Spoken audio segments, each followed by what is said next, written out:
इस बीच हमारे साथ में रूबिका लियाकत जुड़ रही हैं। रूबिका का एक बार जिक्र करते हुए और रुख करते हुए, रूबिका, प्रधानमंत्री नरेंद्र मोदी का वहां पर पहुंचना और हर बार की तरह भारतीय मूल के लोगों में उत्साह, रात भर सोए नहीं, इंतजार करते रहे अपने नेता के, और फिर कह रहे हैं कि जो खुशी मिल रही है वो आनंदित कर देती है। मॉर्निंग आप दोनों को। सबसे पहली बात तो कि इससे एक मैसेज क्या जाता है, मैसेज ये जाता है कि प्रधानमंत्री नरेंद्र मोदी जो खुद एक बहुत बड़ा आयोजन अपने देश में कर रहे एक मुखिया के नाते, G20, आप भी जानती हैं कि पूरा देश जो है इस वक्त सज चुका है, सारे बड़े मेहमानों के आने का सिलसिला शुरू हो चुका है। बाइडेन जो है आज रात तक यहाँ हिंदुस्तान पहुँच जाएंगे। अब ऐसे में किसी के मन में ये विचार आ सकता है कि भाई बारात जो है वो मुहाने खड़ी हुई है और घर का जो मुखिया है वो वतन से बाहर चला गया है। ये प्रधानमंत्री नरेंद्र मोदी की सिंसियरिटी है, आप इस बात को समझिए। क्यों? क्योंकि होता तो वो वीडियो कॉन्फ्रेंसिंग के जरिए आसियान के समिट में शामिल हो सकते थे, या फिर वो वाइस प्रेसिडेंट को भेज सकते थे जैसा पिछली मर्तबा हुआ था। लेकिन ये चाइना को चाइना के इलाके में जाकर घेरने की स्ट्रैटेजी है, आप इसे समझिए। क्योंकि जब आप वन ऑन वन करते, एक तो मैं अभी आपसे लाइव व्यू के जरिए जुड़ी हूँ, एक दूसरा मैं स्टूडियो आ जाती और आप लोगों की आंखों में आंखें डालकर बात करती, इसमें फर्क होता है। और प्रधानमंत्री नरेंद्र मोदी ने उसी फर्क को मिटाने की कोशिश की है। वो जब वहां पर पहुंचे हैं तो वो तमाम मुल्क, ये जितने भी मुल्क अभी आप गिना रही थी, ये वो मुल्क हैं जो अमेरिका से, फ्रांस से और रशिया से ये अपने हथियार खरीदते हैं। ये कौन से मुल्क हैं? आप बहुत गौर से देखिए, अगर वर्ल्ड मैप पर देखेंगी तो ये वो मुल्क हैं जहां पर या तो साउथ चाइना सी से में कहीं ना कहीं ये प्लेस्ड हैं, या फिर अगर लैंडलॉक्ड एरिया भी है तो चाइना ने इनकी ज़मीनों पर कहीं ना कहीं कब्जा किया हुआ है। तो इनको अपनी संप्रभुता बचाने के लिए, इनको अपनी बाउंड्रीज को बचाने के लिए हथियारों की बहुत ज़रूरत है, क्योंकि self defence is the best defence. और यही वजह है कि और जब रशिया से आप हथियार खरीदते हैं तो महंगे पड़ते हैं, अमेरिका से आप हथियार खरीदते हैं तो महंगे पड़ते हैं। यही बात फ्रेंच पर भी लागू होती है। तो हिंदुस्तान को अगर तीसरी बड़ी अर्थव्यवस्था बनना है तो क्या करना होगा बताइए? आपको वर्ल्ड ऑर्डर थोड़ा सा बदलना होगा।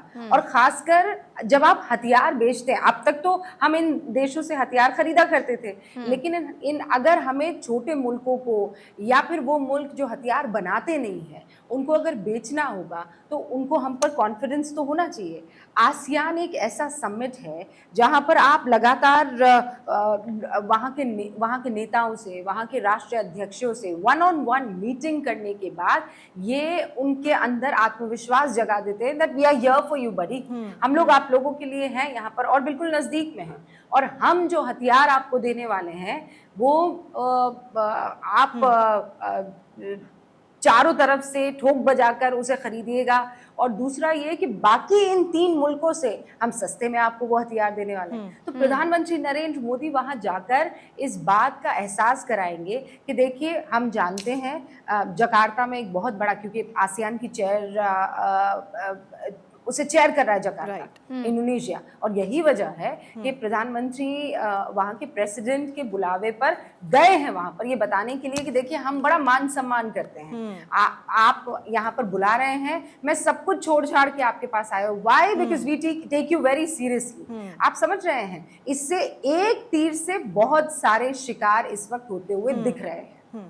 अच्छा, वन अर्थ, वन फैमिली और वन फ्यूचर का जिक्र पीएम मोदी ने हर प्लेटफॉर्म से किया है। और एक और महत्वपूर्ण बात कि G20 का थीम ही वसुधैव कुटुंबकम रखा गया है, और ये प्रूव भी किया है, क्योंकि ना केवल G20 देशों को आमंत्रित किया गया है बल्कि 9 अन्य देशों को भी यहाँ पर पीएम मोदी के द्वारा आमंत्रित किया गया है। तो ये अपने आप में भारत के लिए बहुत महत्वपूर्ण पॉइंट हो जाता है।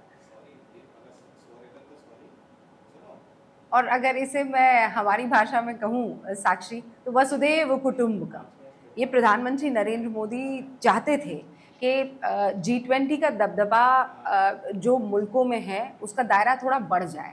और यही वजह है कि प्रधानमंत्री नरेंद्र मोदी ने बाकायदा इनवाइट किया है उन देशों को भी जो G20 के सदस्य नहीं है। मतलब दिल्ली में जो विदेशी मेहमानों के पहुंचने का तांता लगा हुआ है, 18 ताकतवर देश जो हैं वो आने वाले हैं। आप जानते हैं कि जो फर्स्ट लेडी है अमेरिका की, वो इसलिए नहीं आ सकती है क्योंकि उनकी तबीयत थोड़ी ठीक नहीं है, लेकिन प्रधानमंत्री नरेंद्र मोदी इस बात को लेकर बार बार हर मंच पर रियटरेट करते रहे। आप देखिए ना, अभी जब चंद्रयान तृतीय चांद की सतह पर लैंड किया था तो उन्होंने क्या कहा था कि ये जो रिसर्च होने वाली है और जो शोध हमारे रोवर की तरफ से, प्रज्ञान की तरफ से होने वाला है या चंद्रयान तृतीय की तरफ से होने वाला है, ये दुनिया को बदल कर रख देगा। वो चाहते तो ये कह सकते थे कि हिंदुस्तान को बदल के रख देगा।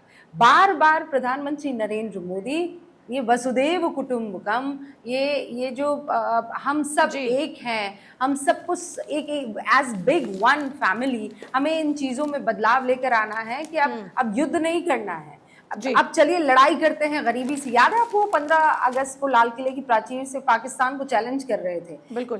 तो प्रधानमंत्री एक वर्ल्ड लीडर के तौर पर ये बताने की कोशिश कर रहे हैं कि जब हमें कुदरत को साथ लेकर चलना है और डेवलपमेंट करना है तो मनुष्य सेवा सबसे बड़ी सेवा है, और वो मनुष्य बाउंड्री के परे भी है ना।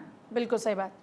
बहुत शुक्रिया रूबिका जुड़ने के लिए और बहुत ही बारीकी से आपको इस पूरे आसियान सम्मेलन को समझाने के लिए, इसका मकसद समझाने के लिए, किस तरह से चीन को जवाब दिया जाएगा, वहाँ पर पहुँचकर कैसे वन ऑन वन हम ये भी बता रहे हैं कि आपके लिए हमारे पास ऑप्शंस हैं और वो आपको सपोर्ट करेंगे। तो देखिए, पीएम मोदी जकार्ता पहुँचे हैं।